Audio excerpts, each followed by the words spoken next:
Dios te salve María, llena eres de gracia, el Señor es contigo, bendita eres entre todas las mujeres, y bendito es el fruto de tu vientre, Jesús. Santa María, Madre de Dios, ruega por nosotros pecadores, ahora y en la hora de nuestra muerte. Amén. San José, ruega por nosotros. en el nombre del Padre, del Hijo y del Espíritu Santo. Amén. Juan San José. Hoy vamos a ver un poco de la vida de San Pedro de Alcántara, fraile de la Reforma, patrón bien de Brasil, profesor de Santa Teresa de Ávila, gran santo penitente.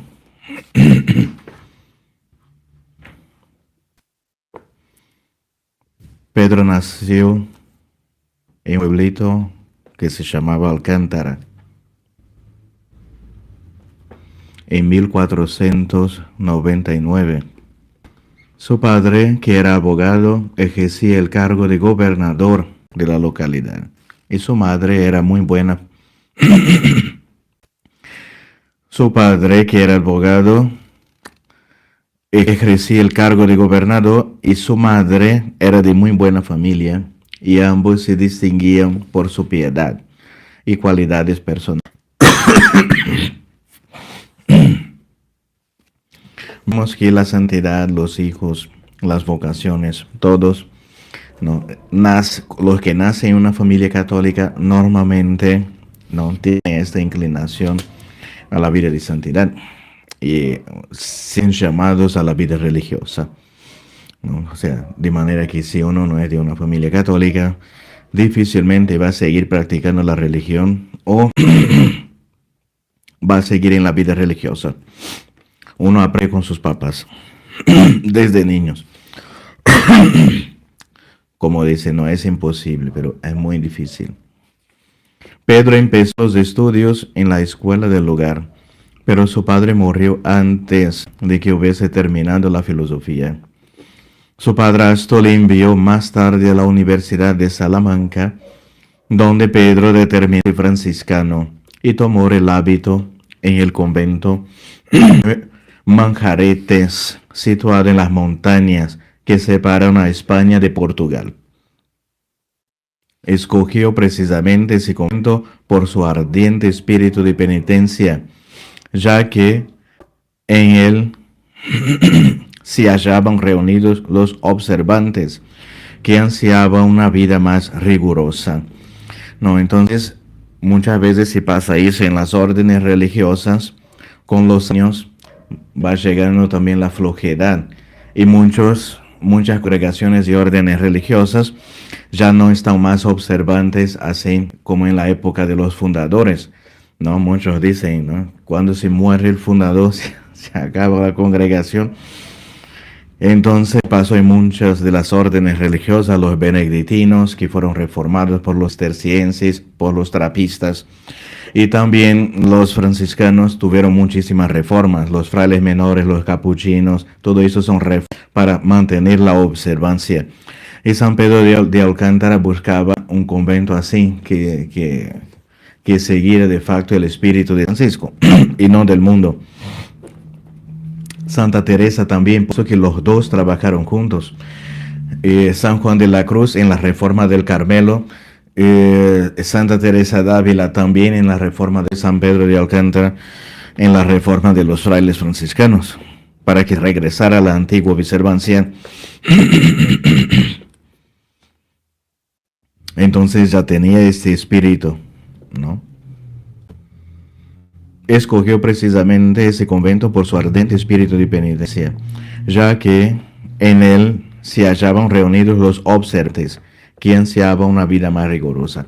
Entonces los observantes y los no observaban absolutamente nada, ¿no? Durante el noviciado se le confiaron sucesivamente los oficios de sacristán, repitolero, portero, que desempeñó con gran asiduidad, aunque no siempre con eficacia, pues era un tanto distraído. Por ejemplo, hubo que reprenderle porque al cabo de 6 meses como refitolero no había servido ni una sola vez fruta a la comunidad. El joven se excusó diciendo que nunca había encontrado fruta, cuando le hubiese bastado levantar los ojos para ver que del techo del refectorio come racimo de fruta. Con el tiempo, la mortificación le hizo perder absolutamente el sentido del gusto.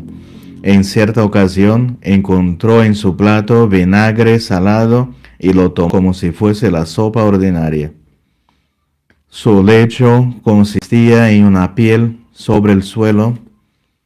Solía emplearlo para arrodillarse y a orar una buena parte de la noche y dormía sentado, con la cabeza contra la pared. Sus vigilias constituían el aspecto más notable de sus mortificaciones, de suerte que el pueblo cristiano ha hecho de él patrono de los guardias y veladores nocturnos. El santo fue reduciendo gradualmente el tiempo de su vigilia para no dañar su salud. Dormía poquísimo, ¿no? 2-3 horas por día. Y la noche pasaba entera velando al Santísimo.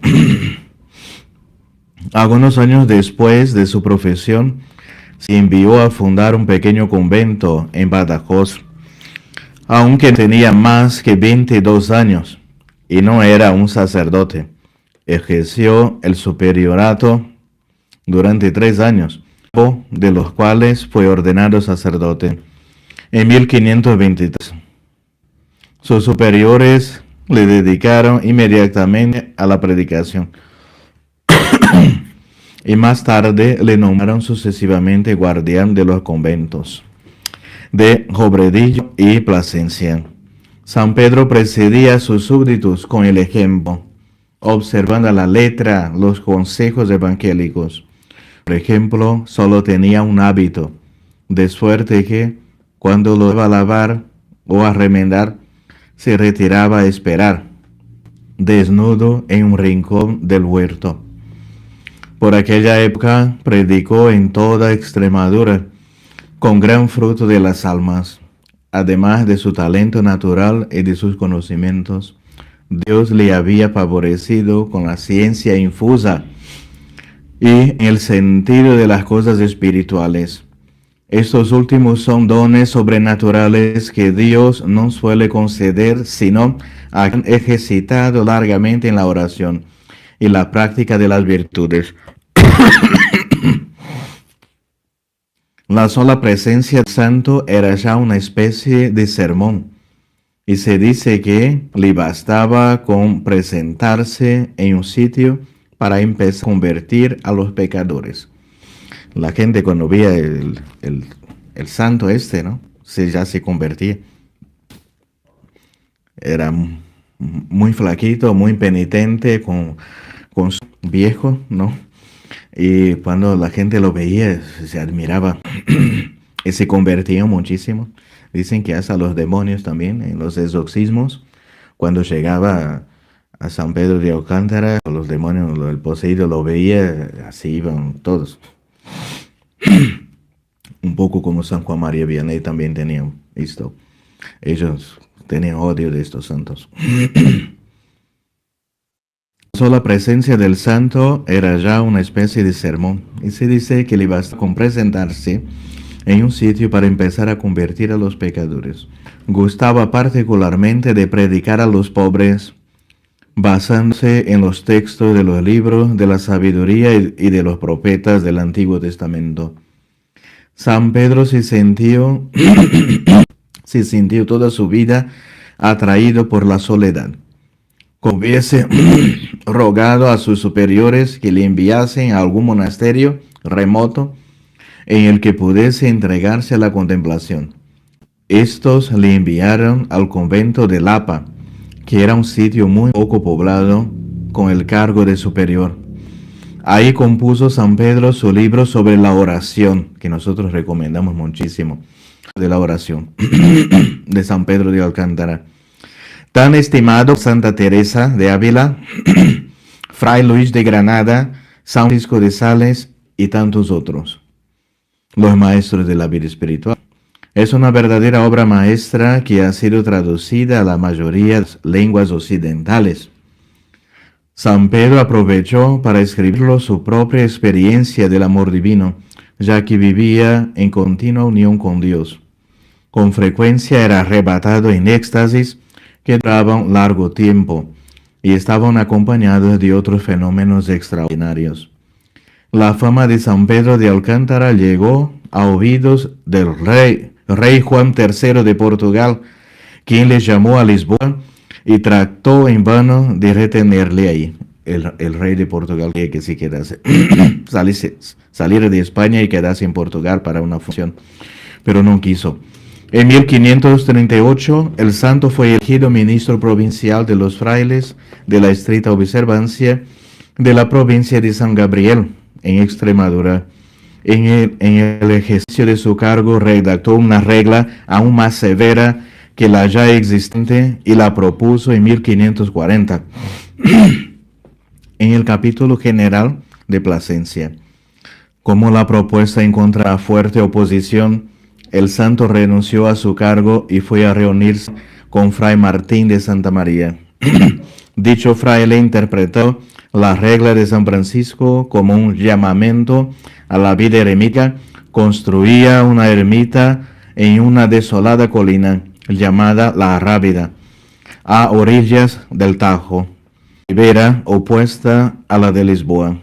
San Pedro alentó a Fray Martín y sus compañeros y le sugirió varias disposiciones que fueron adoptadas. Los ermitaños iban descalzos, dormiteras o al ras del suelo, jamás tomaban carne ni vino y no tenían biblioteca. Poco a poco, varios frailes de España y Portugal se adherieron a la reforma. Conventos empezaron a multiplicarse. En la ermita de Payas se fundó el noviciado y San Pedro fue nombrado guardián y maestro de novicios. El santo estaba muy angustiado de las pruebas por las que la iglesia atravesaba entonces. Para oponer el dique de la penitencia a la relajación de las costumbres y a las falsas doctrinas, concebió en 1554 el proyecto de establecer una congregación de frailes de observancia aún más estricta. Entonces siempre la iglesia ha pasado por crisis, no es la primera vez, ¿no? Como vemos en la historia de los santos, ¿no? Siempre los santos querían regresar, ¿no?, a la vida de observancia, de estricta observancia, la penitencia, posición en contra de la relajación de las costumbres y de las falsas doctrinas. Siempre es así, ¿no? El demonio siempre trata, ¿no?, de sacar la gente de Dios, de las cosas, lecturas espirituales, ¿no?, y atraerlas con seducciones mundanas, ¿no?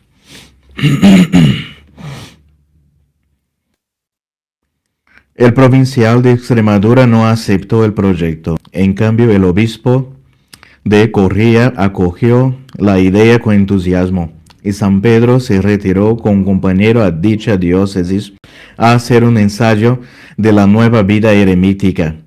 Poco después fue a Roma, viajando descalzo, con el objeto de obtener el apoyo de Julio III. Aunque el ministro general de los observantes veía con malos ojos el proyecto de santo, este consiguió que el Papa le pusiese bajo la obediencia del ministro general de los conventuales y obtuvo permiso para fundar un convento tal como él lo concebía. A su vuelta, a su regreso a España, un amigo suyo construyó en Pedrosa un convento a su gusto. Tales fueron los comienzos de la rama franciscana conocida con el nombre de la Observancia de San Pedro de Alcántara.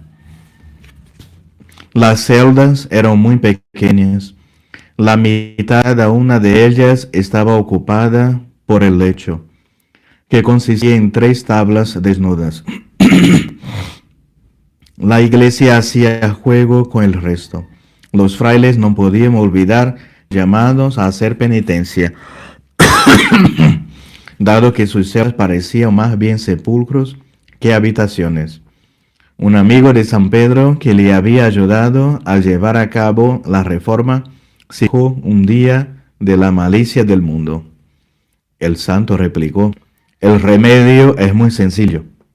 El primer paso sería que vos y yo fuésemos lo que deberíamos ser. Entonces estaremos en paz con nosotros mismos. Si todos hicieran eso, el mundo sería perfecto. Lo malo es que pensamos en reformar a otros antes de reformarnos a nosotros. Entonces, queridos fieles, recemos, pidamos la intercesión de estos grandes santos fundadores, como dice San Pedro, ¿no? Que podamos primero reformar a nosotros, después, ¿no?, el prójimo. Muchas veces tenemos esa tentación y ganas de corregir y decir, no, pues tiene que hacer eso, enseñar a la gente, pero en nosotros, llenos de defectos y pecados y vicios, ¿no? Entonces, primero corregirse uno para, ¿no?, enseñar y ayudar el prójimo. Ave María Purísima, sin pecado concebida. en el nombre del Padre, del Hijo y del Espíritu Santo. Amén.